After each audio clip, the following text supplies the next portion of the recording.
Two friends, two time zones, and a shared love of stories. I'm Freya. And I'm Jamie. Bridging time zones one chapter at a time. Welcome to Once Upon a Time Zone. Hi everyone, welcome back to Once Upon a Time Zone. Welcome to our first video of 2026. This is so exciting. We're back for, it's kind of like season 2. We had a little mini break. We had a week break. So hopefully you guys didn't miss us too much. We missed you though, even though it was such a short little break. Mm-hmm. Yep. But we're very excited for what 2026 has in store for Once Upon a Time Zone. Some very exciting episodes coming up. But today, just to kind of ease in to the new year, wrap up our last year of reading, talk about our goals for the new year, bookish wise at least, we thought we'd talk about the best and worst reads of December, because if you saw our last video, we covered all the months apart from December, because it was very early days in December when we were filming that. So we'll go over kind of our December little wrap up, maybe go over our reading goals for the new year, and just kind of our priorities for 2026 in the bookish world, and also maybe just like some new releases we're excited for, some January bookish news. I feel like there's a little bit coming out in January, which is always exciting. So it's a big chatty kind of wrap-up video today.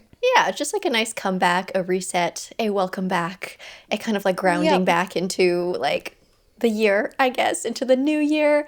I'm excited to get back into it. I missed doing this last week. It feels weird to be back, but so good to be back. We should do current reads first, though. Do you want to go first? Oh, yeah. I think everyone will be very happy with me for this one.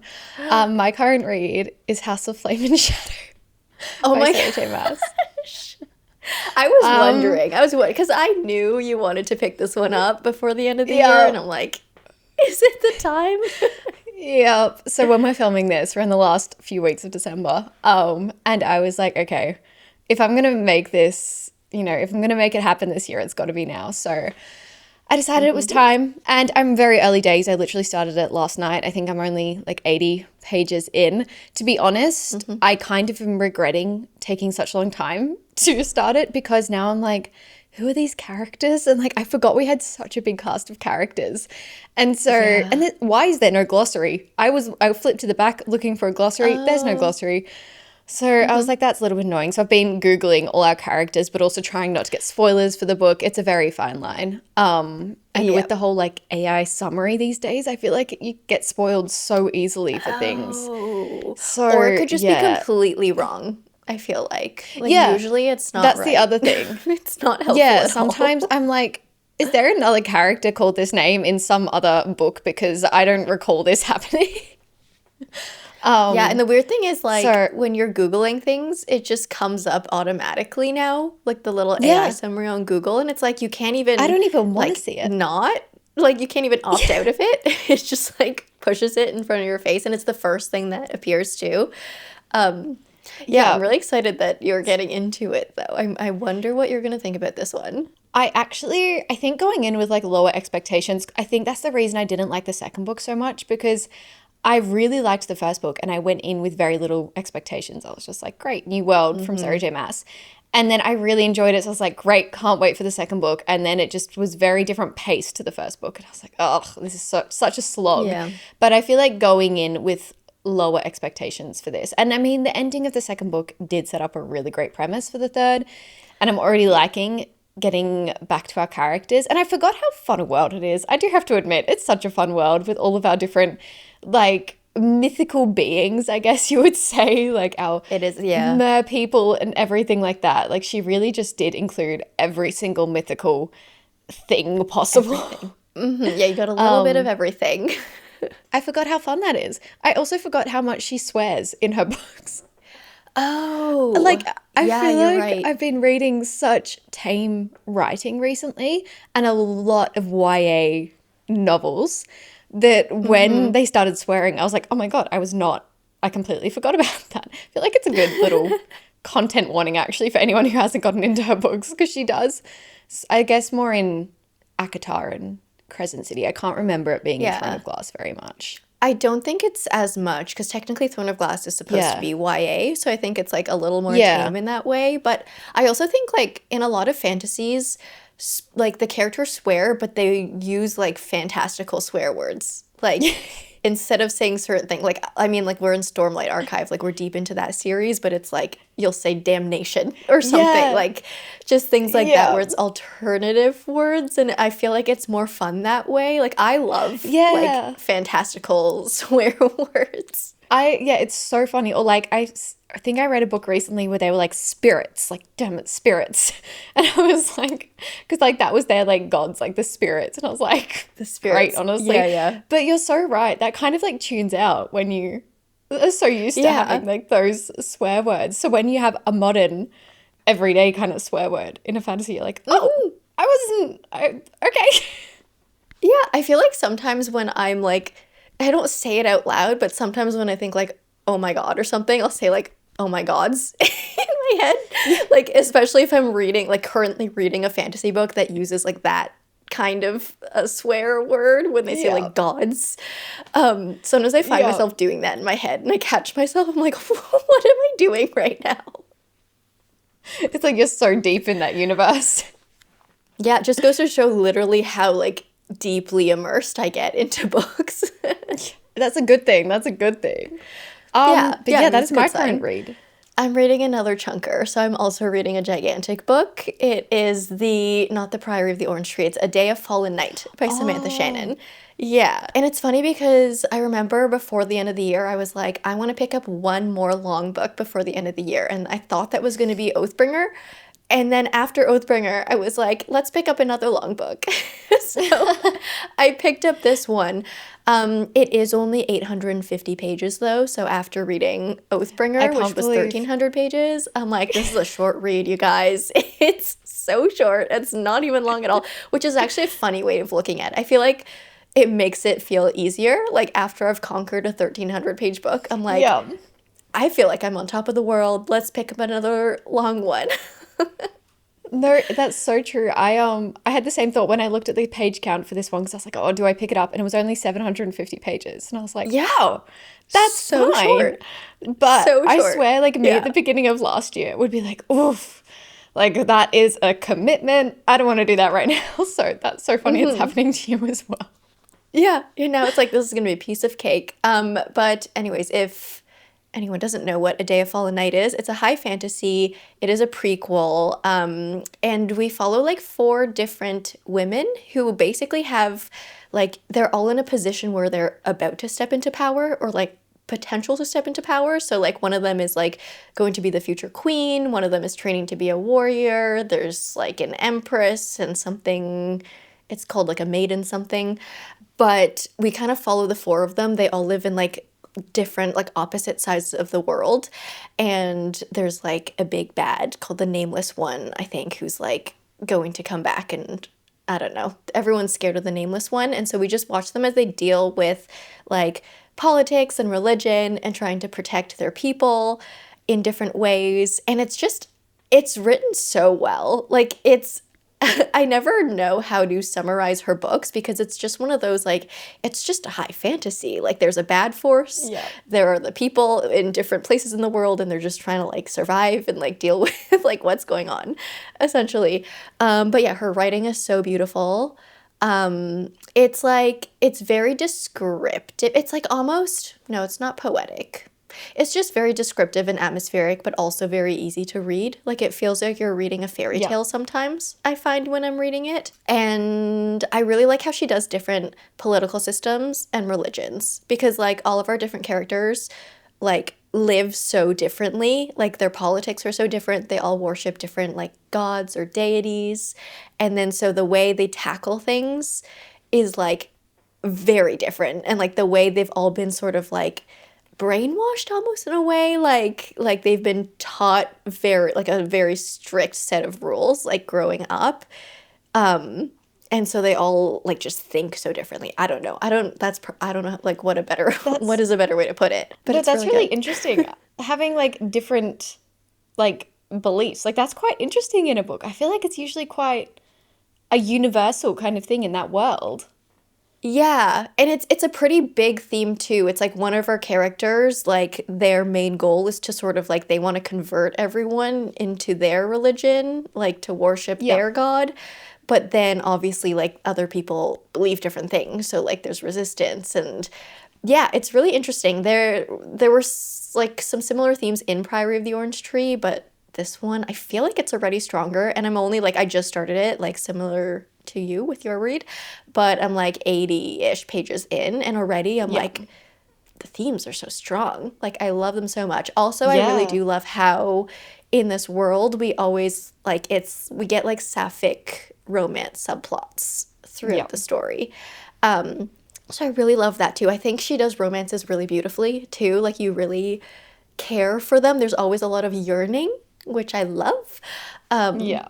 But yeah, that's my current read. Just started it, 80 pages into 850, but it's good so far. I will be super interested as well to get your opinion on whether you think you should read Priory of the Orange Tree first or this one, because I do see people say, like, obviously Priory was published first, and so a lot of people Yeah. say read in the publication order, but I have heard other opinions, so I'll be curious to see what you think of it. Yeah, there are already like some direct connections. Like I don't know how Yeah. directly connected it'll be, but I definitely see like there's the same lore, obviously, like in our world, and there's some characters that were mentioned that are in this one. Yeah, I don't know. I'm excited to continue. It's been on my TBR for Yeah. so long. No, I haven't even read the first one. I got it like I think at the start of this year or something like that. And again, I feel like now I'm kind of fine to go into it because it feels shorter than, it's not as intimidating. And Yeah. I've tackled so many Yeah. intimidating reads this year that I feel like I'll be fine to read it. But yeah, it's just one of those ones that when you like think about your TBR, it kind of just slips your mind. And I don't know why. I really don't know why. I need to make that conscious effort. Yeah, I think the thing with Samantha Shannon is like, I feel like her books feel just so complete that you don't feel the urgency to read the next one. It's like, Yeah. I finished this story, it was beautiful, but like I can just leave it there, even though like there's more in Yeah, this yeah. world. I mean, the Bone Season, her other series is a bit different because it's more of a continuous story, but in these ones, it's like you can read Priory of the Orange Tree and just be like, that was a beautiful, complete story. There are no loose ends. Everything's perfectly tied Yeah. together. So you don't really feel like, oh, I need to read the next one right now. It's just like whenever Yeah. you feel like you're in the mood for like another story in that world. That's kind of cool though. Yeah, kind of love that. Okay, shall we move into our little December wrap up? Some of our best/worst reads of the month so far. Yeah, let's get into it. So my best read was Oathbringer by Brandon Sanderson. I feel like there's like that's not really a surprise, but it was a little bit of a surprise to me because I've been saying like the beginning of Oathbringer, and by beginning I mean the first 800 pages of the book, are a little bit boring. Like honestly, they're a little bit of a slog to get through. There is a lot of information that is coming your way, and I feel like things do move quite slowly. I think this is his first Stormlight book where I have felt that things could have been cut out, even by the end. Yeah. Like either cut out or condensed, like combined a couple moments together and just like trimmed everything down. So I was like reading the first 800 pages feeling so bored in it. And then in the last little bit, everything picked up. And I will say this is like the best Sanderlanche or like the endings of his books like that I have ever read. It was actually so good. The last 200 pages of this book was incredible. Like so So good. it's Like fine. so yeah, it's So you fine. like get Like by through the end of the book, yeah, I was like, it's still, I'm gonna give it a 5 star. I probably, like, in all honesty, should have probably given it a 4.5 or like a 4.75 just because, like, there were things that I'm like, you could have trimmed that down, but the feeling I got by the end, I was like, fine. Fine, Yeah. you get another 5 star. 5 stars Like, is a I give feeling. in. Yeah, it was like it's just a feeling. Was it perfect? No. And I think like especially after reading Words of Radiance, which was like such a perfectly like Yeah. tied together book that was absolutely perfect. It just like this one felt like it dragged on. So it wasn't perfect, Yeah. but it was still a 5 star, if that makes sense. And then my worst read in December was A Sea of Unspoken Things by Adrienne Young, which was so sad for me because, like, I loved The Unmaking of June Farrow so much. And I've also loved Spells for Forgetting by her. Didn't love it as much as June Farrow, but I still liked it.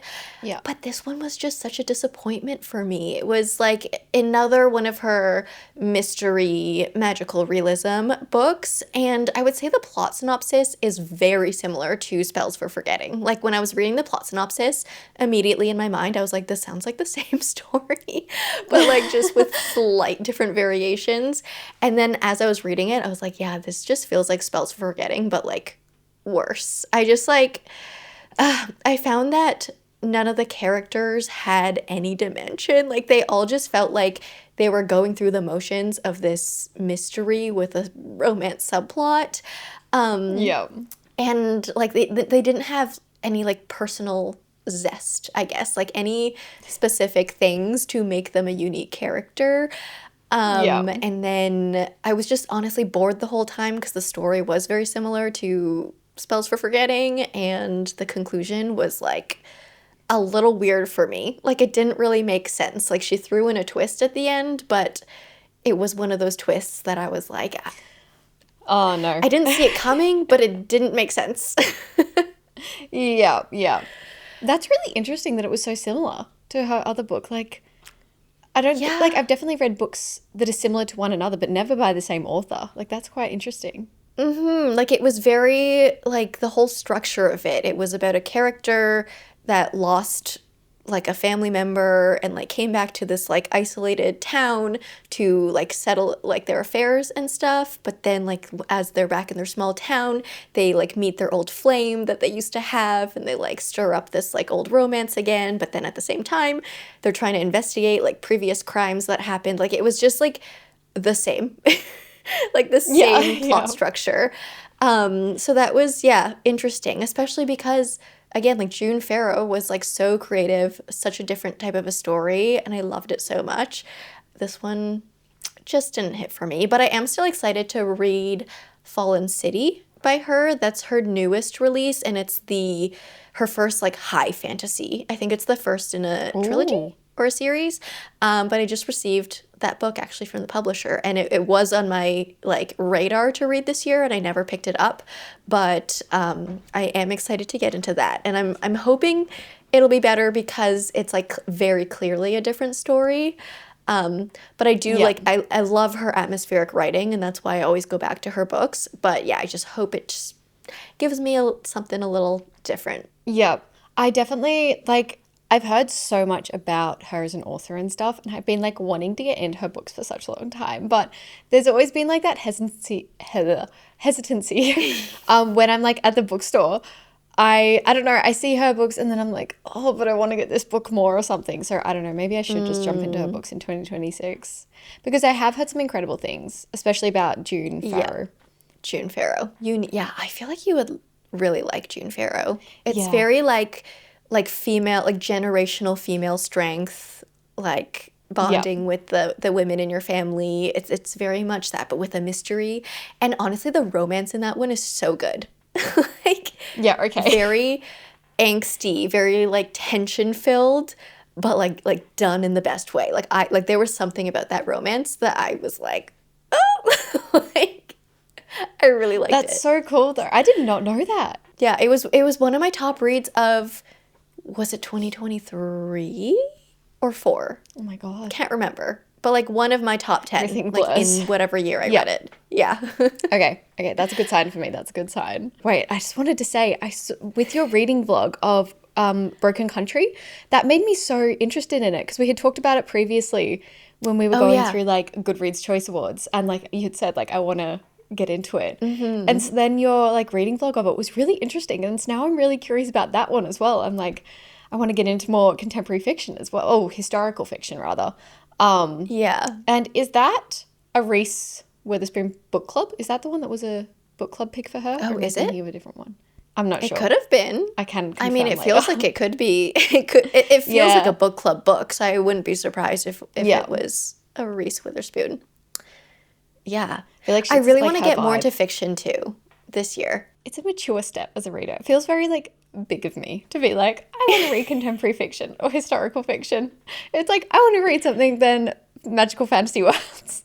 Like, that's a big Yeah, step I for mean, me. And I'm like, I feel like for me, it's just naturally, like before I used to read a lot of fantasy and then like with romance to sort of cleanse my palate. And I just feel yeah, like I haven't been reaching towards romance anymore lately. Like I yeah, just haven't felt the need. Like I will still read a romance book by a romance author that I love, like already, but I just like, I don't really feel inclined to try new romance authors right now. Like I'm just kind of reading the romances from my current roster and not expanding my roster. yeah, So now instead of romances, I will read fictions between my fantasies, and yeah, that's just my new like not palate cleanser, but like reset. I think because I'll go through yeah, like cravings of like I want to jump into all these different worlds, and then in between that I'll have a month where I'm like I just want to explore my own world, like the current yeah, world that I yeah. live in. So yeah, I feel like I'm naturally just like going more towards fiction, still with fantasy in my heart, always and forever. Yeah, yeah. No, I feel like it gets to a point, I've noticed that with romance especially, and romancy, it gets to a point when I feel like you read, like reading is our literal job. Like you have to read a lot of books and they start to get quite repetitive. And sometimes you want that repetitiveness, like especially in romance books, you kind of want that basic romance structure to just get lost in. But I feel like when you, it's kind of Yeah. one of those things where like oh my God, why can't I speak today? It's because it's the first Anal. episode back. Yeah. My thing that I compare it to is like, you know, when you like have a hyperfixation on like a breakfast meal or something and you eat it like every single day for like a month Oh, and then you like can't look at it again after you suddenly get sick of it. For yeah. me, I feel like Yeah. that's what's happened with romance books. I was reading them like all the time in between fantasy books and or just back to back to back. And now I'm just like, when I pick up a romance book, I'm like, I know where this is going. And unless I really like the Yeah. characters, I'm really not interested in it. So I think you're the same though with certain authors like Abby Jimenez and Emily Henry. I'm always going to read Yeah. their new romances. But yeah, I'm not as exploring authors as much in the romance genre, which Yeah. is odd. I feel like unless also there's like a lot of hype towards one specific romance book, like Yeah. I'm not just gonna pick up a romance book that I see on the shelf. Like Yeah. it's just not doing it for me. Okay, but how was your Oh, December? yes. I actually haven't read, I'm very much have read the most books in like the past few days. I've just been reading and reading and reading because I Yeah. was obviously Bookmas was taking up a lot of time with editing and stuff. So I haven't read too many books this month, but I have a tie for the best ones. We have Strength of the Few by James Islington. This was Woo! obviously second book to Will of the Many, and this blew me away. I will say I did feel a little bit dumb at some points, especially with the ending. I was Yeah. like, that happened to me with Will of the Many as well. I was like, Yeah. did I read that right? Do I need to Google the ending again? Like, what's wrong? Why haven't I understood this? But I do think it's like the purposeful way that James Islington writes. He wants you to have all these theories surrounding Yeah. what could happen and like have that sense of unknown to it. And then I started going on Book Talk and like doing a deep dive into Will of the Many, and everyone had, you know, that filter of like the maths equations going on inside your head. Everyone was Oh like my me God. after finishing Strength of the Few. And I was like, Yes. great. So I'm not the only one who feels really confused right now in a good way. But yeah, that was such a hard like premise and plot to execute, and it was done so well. If anyone else had done that, I would have been so confused the entire time. But Yeah. somehow the way it's so hard to talk about, but if you've read it, you know, like the way he did it was so well done, and I didn't feel that confused until the ending. Yeah. So It was very that was pretty straightforward. incredible. And there was definitely elements of mystery from chapter to chapter, like throughout it, but just enough to get like to give you a little question and to just kind of make you want to keep reading rather than be like, hang on, what's going on, if that makes sense. You wanted to find out what's going on. Yeah, I think like it's really interesting because I find with fantasy books or like any books really, there's like a ratio of like how much like as a reader, how much do you want to be wondering like about what's going to happen next or like how many questions you want in your head versus like how many answers you want to feel satisfied, especially at the end of the Yeah. book. Like how much of a resolution do you want at the end of the book where you're satisfied, but you're still excited to continue reading on to the next one? Like, you still have questions you want answered. And I feel like James Islington really errs on the side of, like, he will just leave you not knowing much. But he will feed you, like, tiny little minuscule amounts of information that, like, feed you along the way. That you have enough, like, just enough to keep going, but like every time you get another tidbit of information, 10 more questions pop up. And so like you're constantly in the state of like, oh my God, what is that? What is that? What is that? What is that? And at the end, it's like a huge what is that? But for some reason, it's like not frustrating. Like, it's still fun to read, where I feel like a lot of other authors, if they did that, it would just make me mad. But he does it in a way that like it keeps you still like, okay, yeah, I'm still in it. Like, I'm still here. I don't know how he does it, because I feel like if I was saying this about any other high fantasy book I'd read, I'd be like, I didn't get the answers that I wanted from this book, and therefore it didn't satisfy me, and I wasn't happy with it. And somehow I'm like, I didn't get those answers, and I'm even more invested now.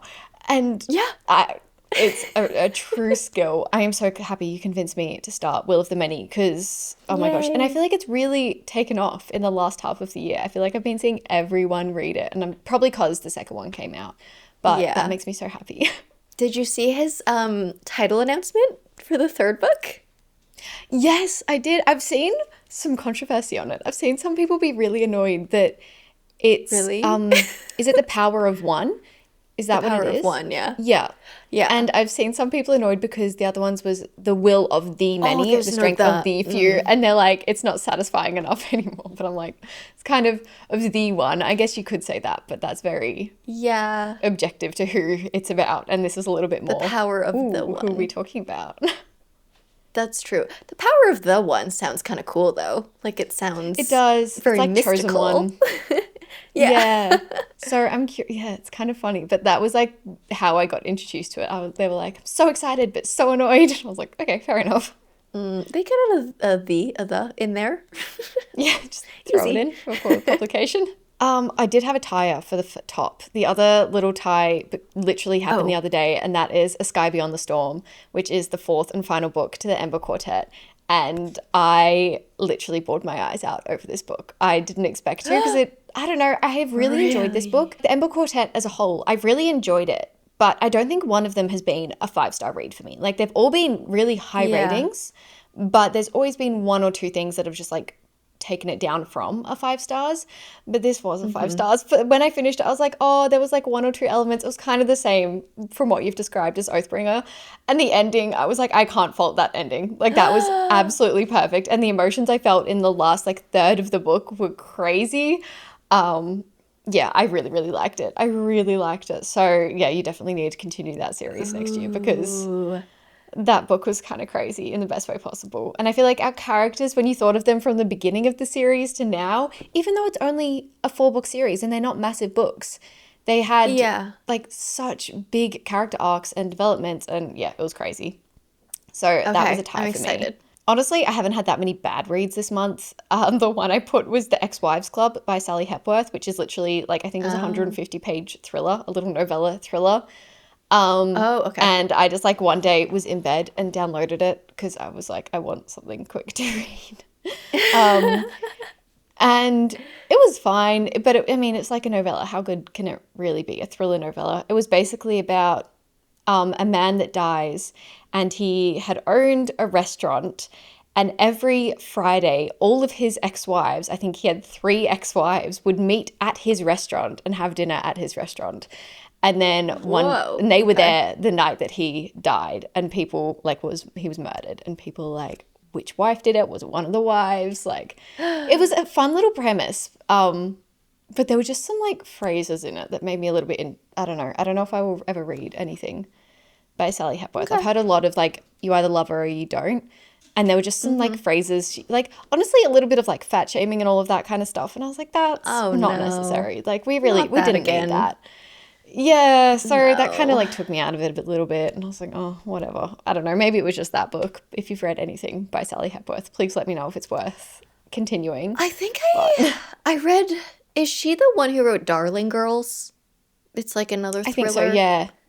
Yeah. I'm Okay. pretty sure. I think can that picture the one, like cover in my head. I honestly don't have that, like, I don't have anything interesting to say about Darling Girls. I read it a while ago.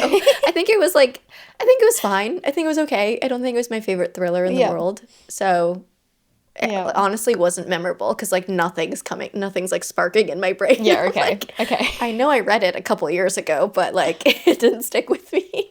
Okay, yeah, I feel like that tells me enough. Let's get into 2026 stuff.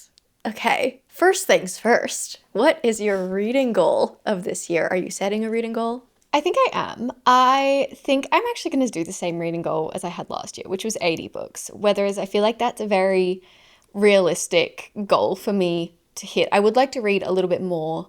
I'll get into more of like my priorities for 2026 and why slash how I want to read more. But I would like to read a little bit more, but I also just don't want to put an unrealistic expectation on myself and be Yeah. reading to hit the reading goal, if you know what I mean. So Yeah. I think I'm going to do 80 again. I think that was like still a challenge. It still, got me, but I did pass it quite easily this year. So hopefully we'll do it again next year. But yeah, what about you? I'm curious. What was yours this year, actually? Mine was 100. I think mine's been Okay, I 100 thought for so. the past like 2 years, and I've read about Yeah. 150 for the past 2 years. So I think it's working for me. I think I'm just gonna do 100 again. I like the look of the Yeah. number 100. Like, it's a nice, Yeah, it well-rounded is really number. satisfying. Yeah, it's nice. I also like, I'm in the same mindset where like I never want to set a reading goal that's like an actual challenge, if that makes sense. Yeah. And like for me, 100 is easy. Like, because I Yeah. I read like a demon. Like, I don't know. But for me, 100's like very attainable. Like, even if I was just like not working hard to read a lot, like Yeah. I could still hit it. So it's just like a nice number for me to hit, and it's been working. I also think like, because when you look at it on Goodreads, I don't know if it does this on, actually it does it on Fable too, but it'll tell you like how ahead you are of your reading goal. Yeah, yeah. Like on Fable, it'll be like, you're gonna hit your reading goal in September. And then on Goodreads, just- it'll be like, you're 8 days ahead of your reading goal. And it just makes me feel better about myself when we have like positive. I feel like I feel like I'm like a cat or like a dog. Like when you're trying to train them, like you want to do positive reinforcement instead of Yeah. like punishing them for something.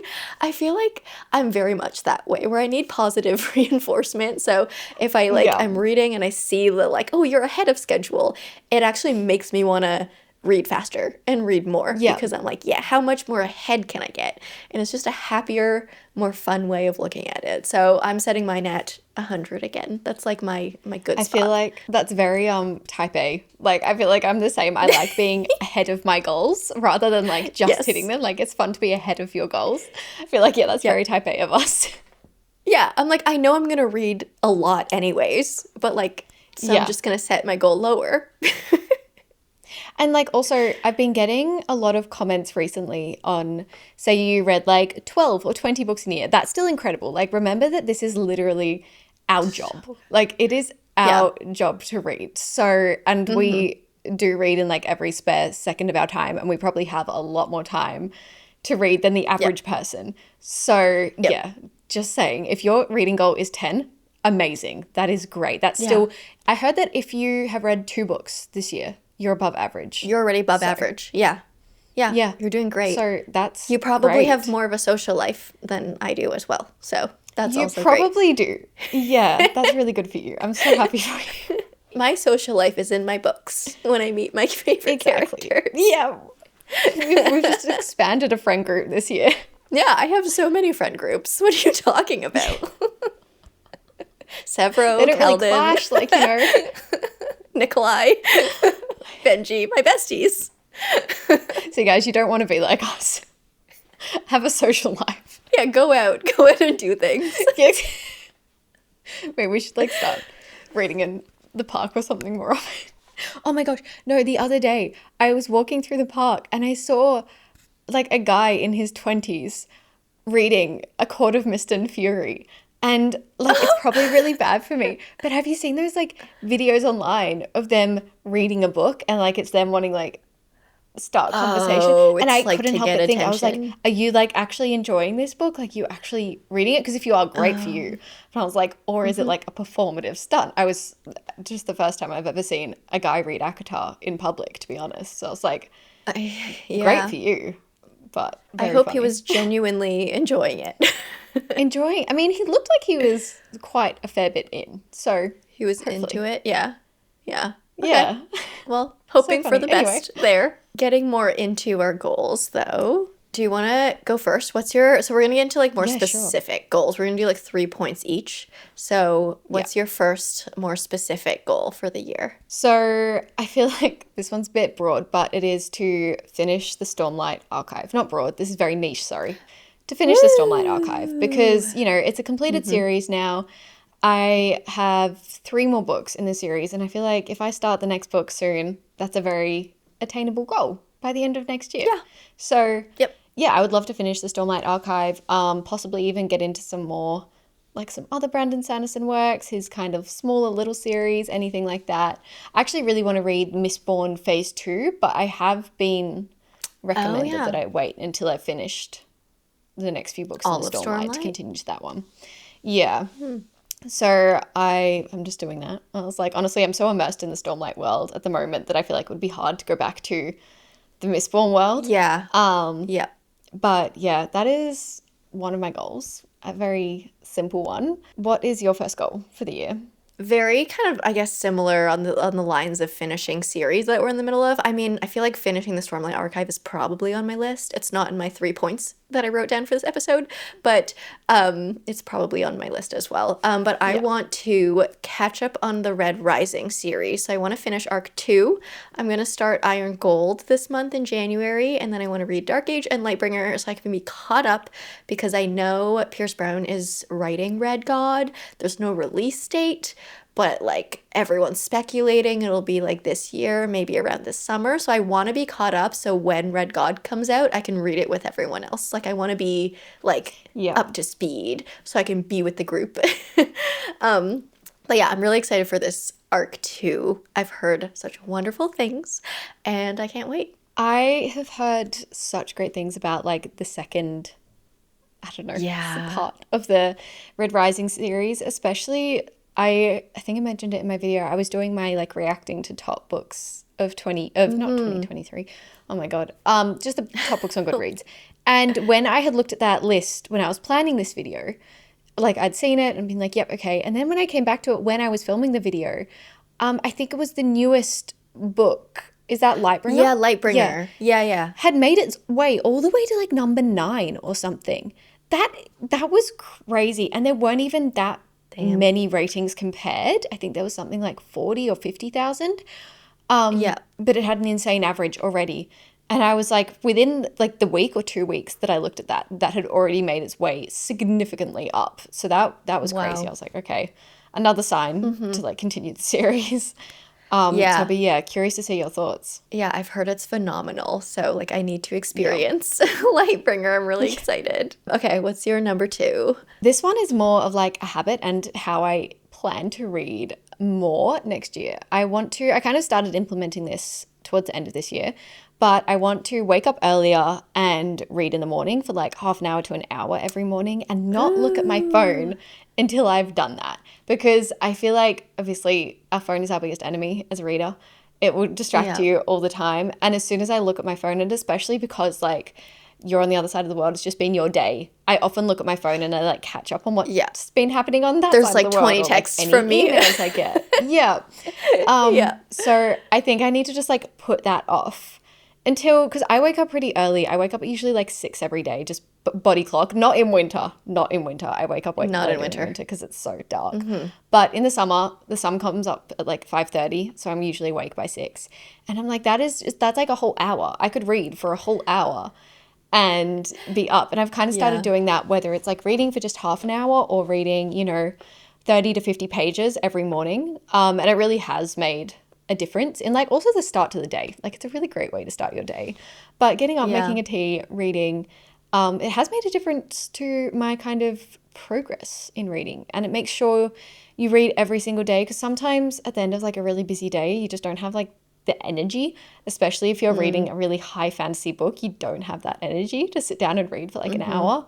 So I was like, by doing it at the beginning of the day, yeah, you just get more time. So that's a big goal for me next year. It That's doesn't an have to be a interesting strict one.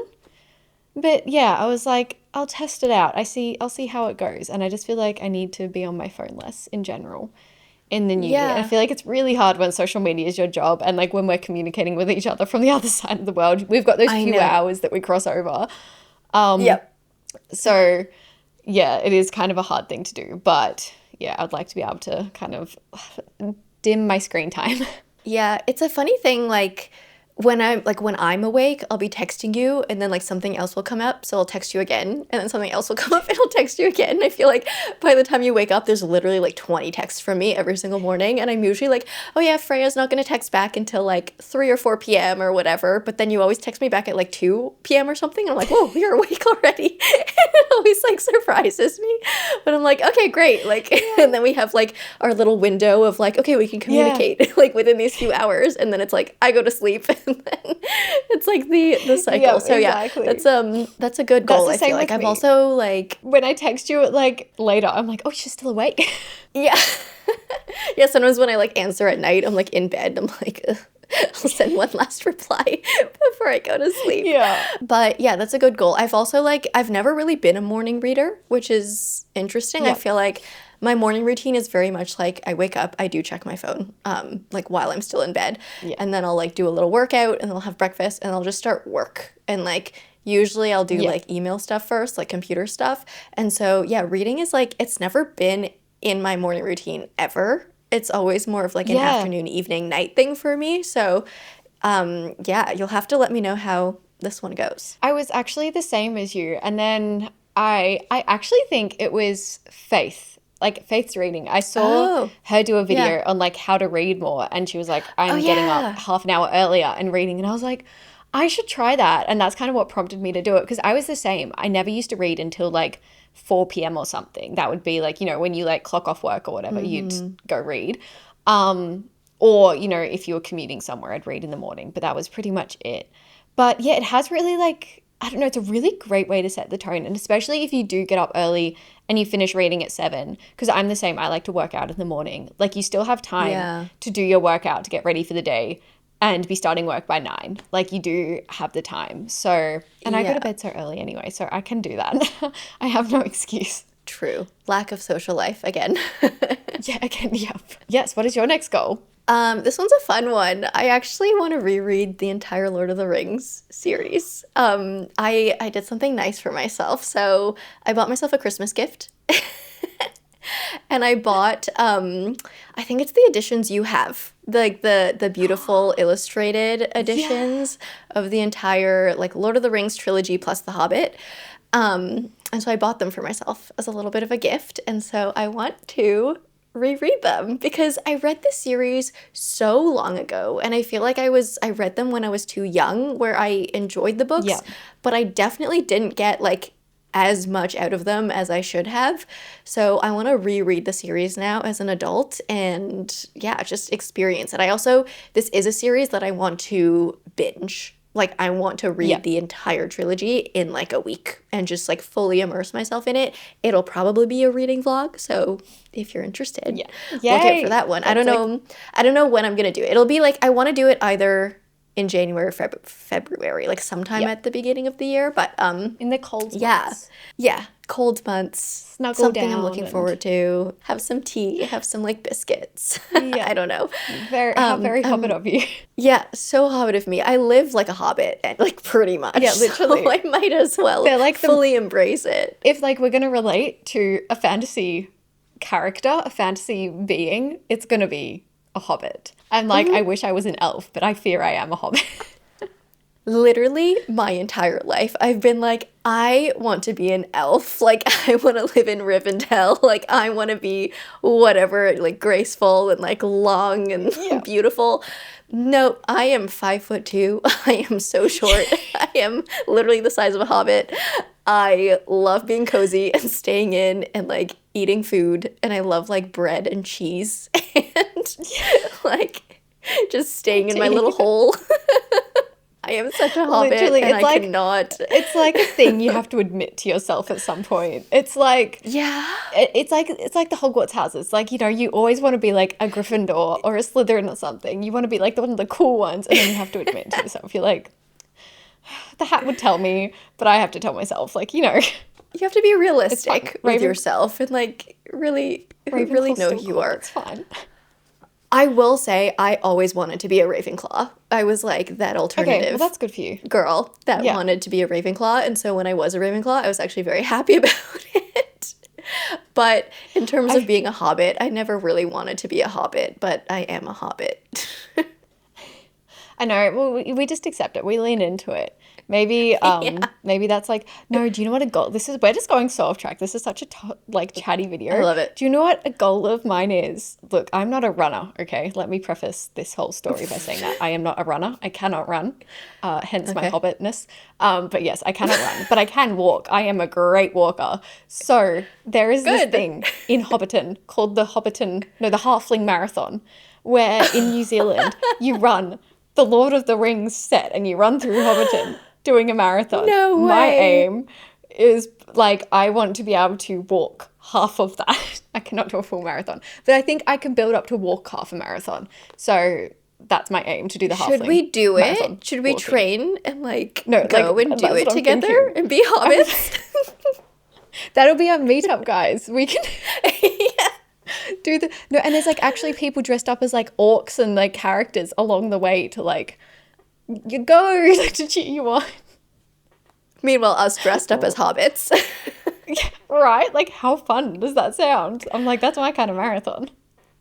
Oh my gosh, we should totally do it. Might need a few years of training, but we can do it. I know, right? I was like to my partner, I was like, you can run it and I'll walk it, because he's like a runner. We'll walk. But Yeah. I fear I cannot run more than like 5 kilometers without dying. You know what the thing is? I used to be a long distance runner. Like in my childhood, I always did like, because we had like cross country and like track and field and stuff in school. And like, Impressive. I was like on the cross country team. I got like top 10 in like regionals, like in our district. God. Like I was a runner, and I don't run that much anymore because I just like stay at home all the time. But like I used to be a runner. So you know what? This might stir up my Maybe- old running Yeah. habits again. Maybe 2026 is the year we start training for the Halfling Marathon. Yeah. Crazy. Sure. Anyway, I'm down. such a sidetrack, but like so fun. So really great time for you to reread Lord of the Rings. Okay. What's your third reading goal? This one I've got like 2 that kind of mesh into one. And it's being kinder on myself to reading. So putting books down when I'm not in the mood for them and coming back to them. Again, I am so influenced by other booktubers. I saw Emmy do this, and she was about to start one of her like most anticipated releases of the entire year. But she was super, super distracted. Like, she was having a very busy week, super distracted. And she started reading it and like wasn't connecting to it very much, and was like, I'm just going to put this down and read another little easy book at the moment, and then I'm going to come back to it. And I was like, why don't I do that? Because I'm such a mood reader. It doesn't have to be like you put it down for months on end or something. It can literally be for like 4 or 5 days until you get past that busy true. period in your life. And just read like a little thriller or romance in the meantime if you still want to be reading. But I do Yeah. think that it can really, really affect your like perception of the book and your experience of it. If you're really busy and just like forcing yourself to read it, and not, you know, your brain isn't really with it and you're not like understanding everything going on, it can really affect your like experience of it. And it might be a 5-star book, but if you read it when the time's not right, it might be like a 4-star. So that is something I really want to start doing in the new year. And also just like that kind of goes hand in hand with that. DNFing series I'm not enjoying. Like, it's not that big a deal. I need to tell myself it's not that big a deal. If I read 2 books out of 4 or something and I'm really not enjoying that series, I don't have to keep reading it. Like, there are so Yep. many series that I'd rather be reading or that have like better priority or are going to pique my interests, rather than like forcing myself through a popular series that isn't for me. So yeah, those Yep. ones kind of go hand in hand, but I feel like prioritizing my reads more. That's a good one. I think like I've also never been the type to read more than one book at a time, but with Bookmas that just happened, where I was doing like read a book a day, I actually was reading like one book a day, but in the background, I always had another book going, like in a Yeah. more normal pace over a span of a few days. So it was actually like the first time in my life that I've been reading multiple books at a time. And it actually was not as bad as I thought it would be. Yeah. Like for some reason, yeah, I just thought like, oh, but like if I'm going to put this down and start a new book, I'm going to like feel so detached to that one and forget everything that's happening and whatever. But it was literally like just for a day that I took a break from that Yeah. book, and it was completely fine. I could hop right back in. So yeah, it definitely wasn't as big of a deal as I had like made it out to be in my head. So yeah, I could get behind this one too. Right. And I feel like jumping genres as well helps. Like if you're going to read two high fantasies at Yeah. once, that might be a bit like I don't think my brain could Difficult. handle it. But if you're reading a fantasy book and you put it down to read a thriller or a contemporary fiction or something like that, they're very easy to distinguish in your head. So it's not as big a deal as we thought. Yeah, we're just being dramatic. My third one is, we've already talked about this, but basically I just want to embrace my lit fic era. I think I've just been naturally reaching towards more lit fic like in the past year, so I just want to fully dive into that while I'm in the mood for it. And yeah, just read a lot of lit fic books. I have a lot of them on my TBR right now, most of them from Book of the Month, because Book of the Month is wonderful for suggesting books like that, because I feel like when it comes to general fiction and literary fiction, like I don't know what to grab. Like I don't know what's a good pick. Yeah. It's not like I'm familiar with a lot of general fiction authors, so I kind of need like help with like how to navigate, like where to go with that. And I honestly like, this podcast is not sponsored by Book of the Month. I just love them.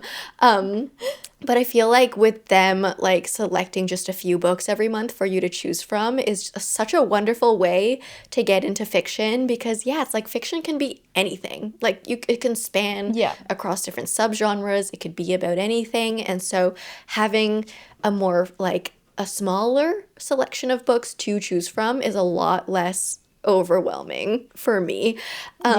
So I have so many fiction books from Book of the Month on my TBR, and I really want to get into them. One of them at the top of my list is The Bright Years by Sarah Damoff, which I think we talked about a little bit maybe in last week's episode, not last week's, the last 2025 episode. I think we mentioned it. I really want to read that one. I've heard really good things, but yeah, just like lit fic and general fiction in general. I want that to like drive my year in 2026. And I feel like as well, now that we've kind of established or like expressed our thoughts to the community, because another reason I didn't want to like jump, like, I don't know, go outside my comfort zone too much is because I was like, oh, people won't enjoy me reading a book because they follow me because I read fantasy. Like they follow me because I read these books and can give those recommendations. Whereas I feel like when we've been talking about it now, everyone's been like, no, just read what you want. Like we like what you like, you know, we get our recommendations from you. And I was like, oh, okay, that makes me feel better. Like I don't have to read the same genre all the time. And honestly, Book of the Month, it's such a great, like, yeah, I wish we had it in Australia, because I get a lot of my recs from you who get them from Book of the Month, because when it's a new genre like that, it's like, where do you start? Where do you start in this whole new genre? Because you're not on like the book talk side of things. You're not getting those recommendations pumped through. So it is actually a really great idea. Yeah, because it's like you walk into a bookstore, you look at the fiction section, it's massive. It's like, where do I even start with this? Like, I don't know where to look. Yeah. And so, yeah, And it's nice just having a smaller as list. well. Like you can have anything from like true crime inspired books to some really like almost self-help books, but in a fiction setting. Like, you know, it really encompasses everything. It's not like you go into fantasy and you're like, oh great, this is a fantasy romance, this is a high fantasy. Like it's a lot more intimidating. Yeah, you can also find just like romances in the fiction section, or sometimes I find fantasies in the fiction section. And it's like, what, like, where's just fiction? Like, where is just contemporary fiction or literary fiction? Like, we need sections in the store for those, I feel like. Okay, I guess we'll like wrap up this video with some new bookish news coming into the new year. Yeah, we have some fun things we're looking forward to in January. So the first thing is everyone needs to read The Poet Empress by Shen Tao because it comes out January 20th. I've been raving about this book ever since I read it in November, and it's finally coming out this month. So everyone, get your pre-orders in right now. So because I want you to read it when it comes out. It's so, so good. Let me know how you like it. If you don't like it, you can also let me know. I won't be offended. I'll be a little bit sad, but I won't be offended. And yeah, so that's a very exciting one. I'm also very excited about the Elsewhere Express coming out also on January 20th, actually. This is by Samantha Soto Yambao, who was the author of Water Moon. And this one seems like a very similar feeling, kind of a cozy, whimsical, very like Studio Ghibli feeling vibe, which was what Water Moon was. So in this one, we have a magical train. I think basically the train holds like dreams or like souls or a sense of purpose or something. And so when people are like feeling adrift or they're feeling lost, they end up finding this train and they hop aboard and like go on this magical train adventure. And it just sounds so like dreamlike, cozy, wonderful. So I'm excited about the Elsewhere Express. The cover is also stunning. If you haven't seen it, look it up. It is stunning. So those are the two book releases I'm excited about this month. And then also in terms of movies, The People We Meet on Vacation movie is finally coming out on January 6th. And I'm very excited to watch this one. Oh my God, the cast is so good. I feel like this is one that I remember being like, oh my God, it's so long ago that like, oh, it's going to be forever until it comes out. And then suddenly it's coming out in a few weeks. And I was like, that's so quick. But the trailer looks really good. I'm very excited. Yeah, I feel like I need to reread People We Meet on Vacation because I read it, I want to say like 4 years ago or something like that. Like it was a long time ago. So long. And it's such a quick little read. So I'm thinking maybe I just do a quick little reread beforehand. I'm excited. I'm excited to see it come to Books life. and movies. I feel like they've been very hit and miss. Actually, speaking of, a great segue into my point. Obviously, actually, by the time this is out, The Housemaid will be out everywhere, I believe. And this is my part begging you to read it because I need you to go at least see it. Like, it was one of the best book to movie adaptations I have seen in a long time. I feel like I went in, because being fully transparent, some of the other book to movie adaptations I've seen recently, like Regretting You and stuff, not that it's a great book, but it just didn't really do it for me. I was like, so I feel like I went in with this one going, could be great, could just not be great. I actually thought it was done really, really well. It was so true to the book. There were a few little things that I probably would have changed, but overall, it was so, so good. I brought my sister who she hadn't like read the book or anything like that. So I was just like watching her for all of her reactions to like the plot twists and stuff. And Amanda Seyfried, oh my God. She is such a great actor. Her eyes say like everything. Like she'll just be looking at you and you'll just be like, oh my God. So yeah, a really great cast, I thought.